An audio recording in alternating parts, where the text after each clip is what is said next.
حضرت ابراہیم علیہ السلام کی حضرت سارہ سے شادی ہوئی تو ان کے بطن سے اولاد اللہ نے نہیں دی. پھر حضرت ہاجرہ کے ساتھ حضرت ابراہیم کی شادی ہوئی، نکاح ہوا، تو حضرت ہاجرہ کے بطن سے اللہ رب العالمین نے ایک خوبصورت بیٹا عطا کیا جس کا نام اسماعیل رکھا. اب حضرت ہاجرہ رات کے پہر اٹھ کر اللہ سے دعائیں مانگا کرتی تھی، یا اللہ نیک صالح بیٹا عطا فرما. اللہ نے دعا قبول کی، حضرت ابراہیم کو اللہ نے بیٹا عطا کیا. اب حضرت ابراہیم کو اللہ تعالیٰ نے فرمایا جاؤ اپنی بیوی کو اور اپنے بیٹے کو اس ویران علاقہ میں چھوڑ کر آ جاؤ. حضرت ابراہیم نے اللہ تعالیٰ کے حکم کی تعمیل کی، اپنی بیوی کو ساتھ لیا، بیٹے کو ساتھ لیا اور اس ویرانے میں چھوڑ کر آ گئے پہاڑوں کے درمیان. جب حضرت اسماعیل کی عمر 13 سے 14 سال کے لگ بھگ ہوئی، لما بلغ معه السعي قال یا بنی انی ارا فی المنام انی اذبحک. حضرت ابراہیم علیہ السلام اپنے بیٹے کو ساتھ لے کر ویرانے میں چلے گئے اور اپنے بیٹے سے مخاطب ہو کر کہتے ہیں یا بنی انی ارا فی المنام انی اذبحک. یا بنیا، اے میرے بیٹے، انی ارا فی المنام انی اذبحک، میں نے خواب میں دیکھا کہ میرا ہاتھ ہے، میرے ہاتھ میں خنجر ہے اور گردن تیری ہے اور حکم رب العالمین کا ہے. فلما بلغ معه السعي قال یا بنی انی ارا فی المنام انی اذبحک، اور میں تجھے ذبح کر رہا ہوں. بیٹے سے باپ کہہ رہا ہے. ذرا تصور کیجئے نا کہ جس کو 70 سال بعد اللہ اولاد کی نعمت عطا کرے اور پھر اللہ رب العالمین ساتھ ہی حکم کر دیں کہ اپنے بیٹے کی گردن پر چھری چلا. یہ خلیل اللہ تھے، اللہ کے دوست پیغمبر تھے جناب ابراہیم علیہ السلام. اللہ نے فرمایا بیٹے کی گردن پر چھری چلا. اب بیٹے سے مخاطب ہیں جناب ابراہیم علیہ السلام. ذرا اپنے دل سے پوچھ کر میرے بیٹے مجھے اس خواب کی تعبیر بتا. فانظر ماذا ترى، تیرا کیا خیال ہے؟ روشن ضمیر بیٹا جواب میں کہتا ہے یا ابت افعل ما تؤمر، یا ابت افعل ما تؤمر، اے میرے ابا جان. باپ نے کہا یا بنیا، اے میرے پیارے بیٹے، اور بیٹا خوش نصیب جواب دے رہا ہے یا ابت افعل، یا ابتی، اے میرے پیارے ابا جان، افعل ما تؤمر، جو اللہ کا آپ کو حکم ہے آپ کر گزریے. جو اللہ کی منشا ہے آپ وہ پوری کر گزریے. کیوں کہ بیٹا بھی پیغمبر کا تھا. کیوں؟ بیٹے کو معلوم تھا کہ جو پیغمبر کو خواب آئے وہ اللہ کی طرف سے وحی ہوتا ہے. بیٹے نے کہا ابا جان یا ابت افعل ما تؤمر. فرمایا ستجدنی ان شاء اللہ من الصابرین، میں کم سن تو ضرور ہوں لیکن بالغ نہ ضرور ابا جان. جو اللہ رب العالمین کا آپ کو حکم ملا ہے آپ کر گزریے اور انشاءاللہ آپ مجھے صبر کرنے والوں میں پائیں گے.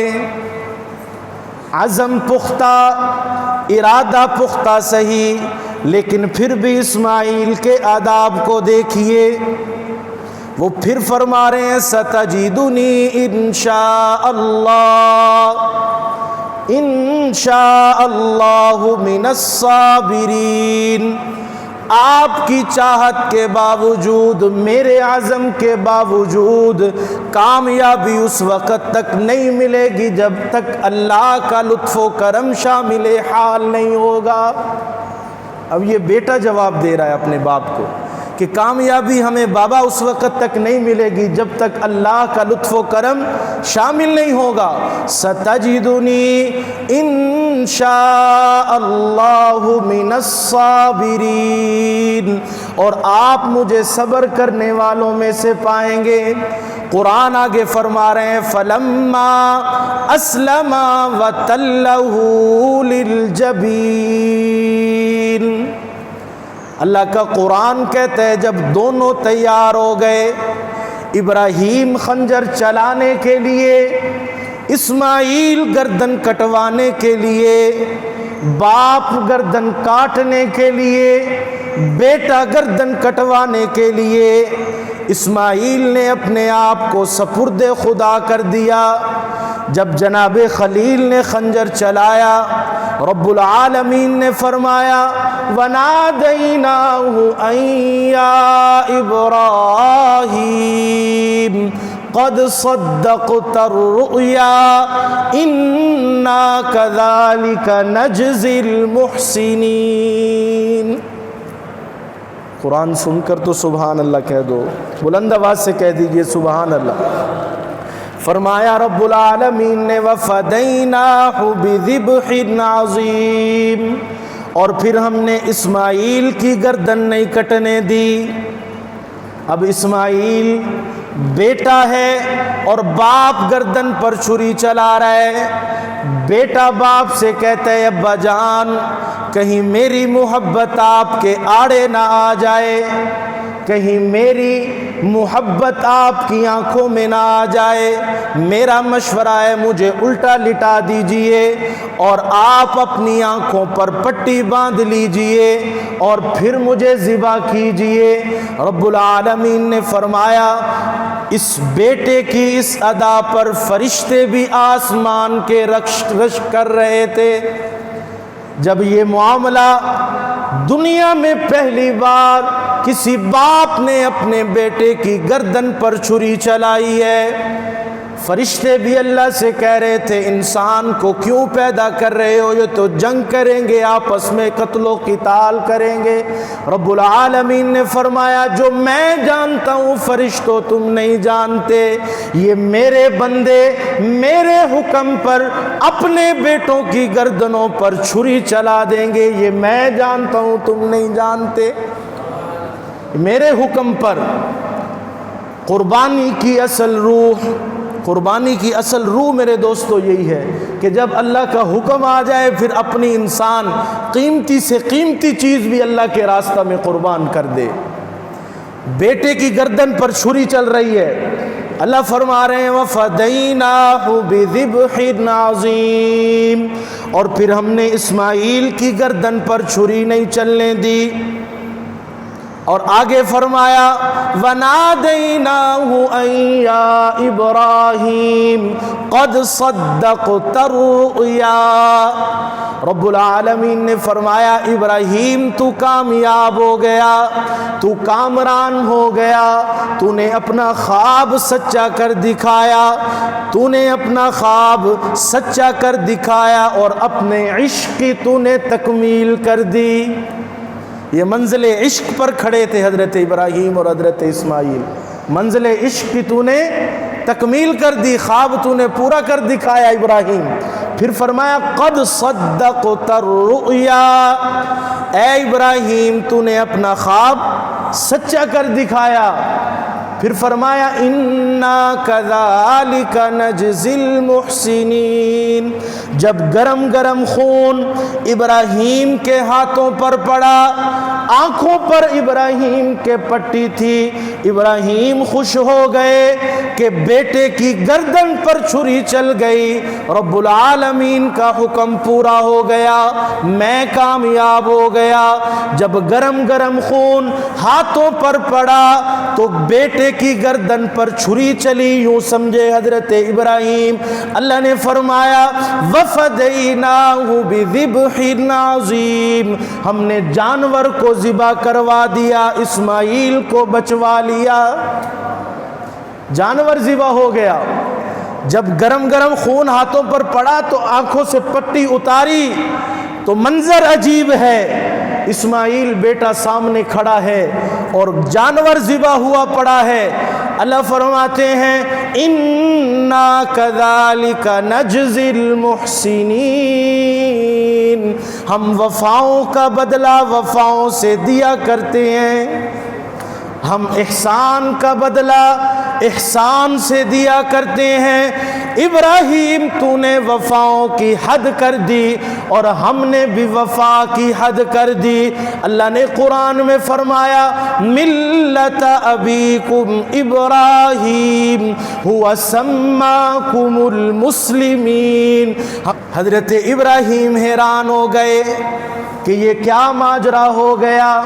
رب العالمین نے فرمایا اسماعیل کا کام تھا گلا جھکانا، ابراہیم تیرا کام تھا خنجر چلانا، اب کٹنے دوں یا نہ کٹنے دوں یہ میرے اختیار کی بات ہے، اب کٹنے دوں یا نہ کٹنے دوں یہ میرے اختیار کی بات ہے۔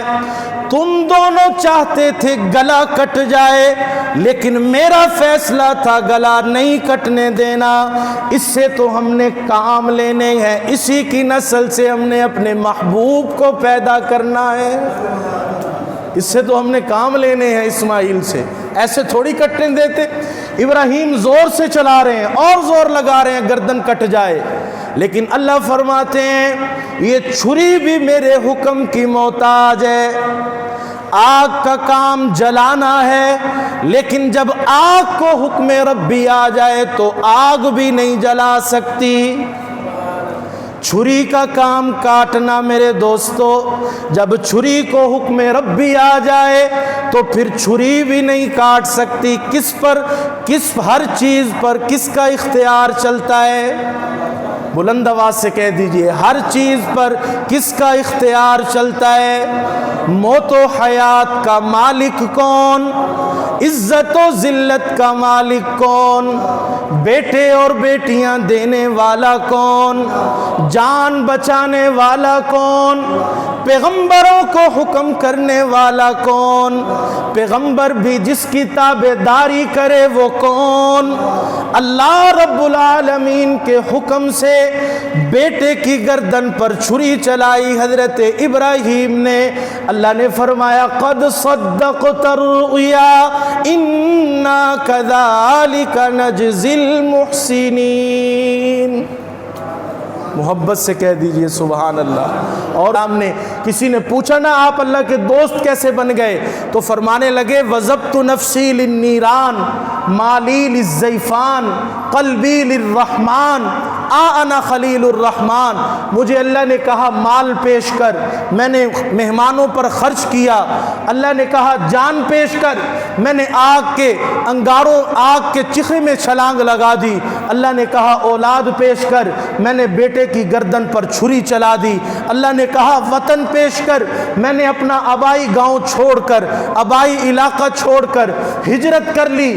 ان سارے امتحانوں کے بعد جب میں کامیاب ہو گیا تو پھر اللہ نے مجھے اپنا دوست بنایا۔ میرے دوستو آج بھی یہی فارمولہ ہے، آج بھی یہی فارمولہ ہے۔ اگر اللہ کے دوست بننا چاہتے ہو، اللہ نے قرآن میں فارمولہ دے دیا ہے۔ میرے دوست بننا چاہتے ہو، دنیا کے دوست تو وفا کے بدلے میں بے وفائی کرتے ہیں، دنیا کے دوست تو احسان کرو گے تو احسان کا بدلہ احسان سے نہیں دیتے، یہ دنیا کا دستور ہے، میرا دستور یہ ہے میرے سے وفا کرو گے میں تمہارے ساتھ وفا کروں گا، میرے ساتھ احسان والا معاملہ کرو گے، میں رب العالمین کہتا ہوں میں تمہارے ساتھ احسان والا معاملہ کروں گا۔ آئیے اللہ کو دوست بنا لیجئے، وہ کام جو رب العالمین نے جن کاموں سے منع کیا ہے ان سے اپنے آپ کو گریز کر لیجئے، دستبردار ہو جائیے، ان کاموں کو اپنائیے جن کا حکم اللہ نے دیا ہے اور اللہ کے رسول نے دیا ہے۔ اس طرح میرے محبوب جو زندگی لے کر آئے وہ زندگی اپناؤ، جن طریقوں پر اللہ کے رسول چلے ہیں ان طریقوں پر اپنی زندگی چلاؤ، جن راستوں سے اللہ کے نبی نے روکا ہے ان راستوں سے رک جاؤ۔ اللہ فرماتے ہیں میں تمہارا دوست بن جاؤں گا، اور جس کے دوست اللہ بن جائیں پھر اس کا کوئی کام نہیں رہ سکتا۔ من کان للہ کان اللہ لہ، اللہ کے نبی نے فرمایا ہے جو اللہ کا ہو جاتا ہے پھر اللہ اس کے ہو جاتے ہیں، جس کا اللہ ہو جائے پھر اس کا کوئی کام نہیں رہ سکتا۔ میرے دوستو دعا ہے اللہ تعالی ہمیں صحیح معنوں میں حضور اکرم صلی اللہ علیہ وسلم کی دعویداری نصیب فرمائے۔ اصل بات یہی ہے، قربانی کی روح یہی ہے کہ اپنی قیمتی شے، حضرت ابراہیم نے اپنا قیمتی شے، اپنا بیٹا، سب سے زیادہ قیمتی بندے کو اولاد ہوتی ہے، اپنی زندگی میں سب سے زیادہ قیمتی اولاد ہوتی ہے، سب سے زیادہ قیمتی چیز پر اللہ کے حکم سے چھری چلا دی اور دنیا والوں کو یہ پیغام دیا ہے یہ چیزیں یہی کی رہ جائیں گی، یہ چیزیں اسی دنیا میں رہ جائے گی، کام آئے گی تو اللہ کی رضا کام آئے گی، کام آئے گی تو اللہ کی محبت کام آئے گی۔ تو میرے دوستو قربانی بھی قریب آ رہی ہے، ماہ ذی الحج بھی ایک دو دنوں میں شروع ہو رہا ہے، آج 28 ذی قعدہ ہو چکی، بس 2 دن باقی ذی الحج کا ماہ آغاز ہو جائے گا۔ اللہ کے محبوب صلی اللہ علیہ وسلم نے فرمایا ہے 4 مہینے عزت والے ہیں، حرمت والے ہیں، یہ اللہ نے ان کا فیصلہ دیا ہے، 12 مہینوں میں 4 مہینے عزت والے ہیں۔ فرمایا ذی قعدہ، ذی الحج، محرم، یہ 3 مہینے اکٹھے ہیں، پھر فرمایا چوتھا مہینہ رجب کا ہے، یہ شعبان کے ساتھ آتا ہے رجب والا مہینہ، فرمایا یہ 4 مہینے عزت والے ہیں، حرمت والے ہیں۔ اللہ کے نبی صلی اللہ علیہ وسلم نے فرمایا ماہ ذی الحج کے پہلے 10 دن ان میں کیے جانے والے اعمال اللہ رب العالمین کو پورے سال سے زیادہ محبوب ہیں، ان 10 دنوں میں کیے جانے والے اعمال۔ تو زیادہ سے زیادہ کوشش کریں، زیادہ سے زیادہ اعمال کریں، ان 10 دنوں میں کیے جانے والے اعمال، وہ نیکی کا کوئی کام بھی آپ کرتے ہیں، خالق کائنات نے فرمایا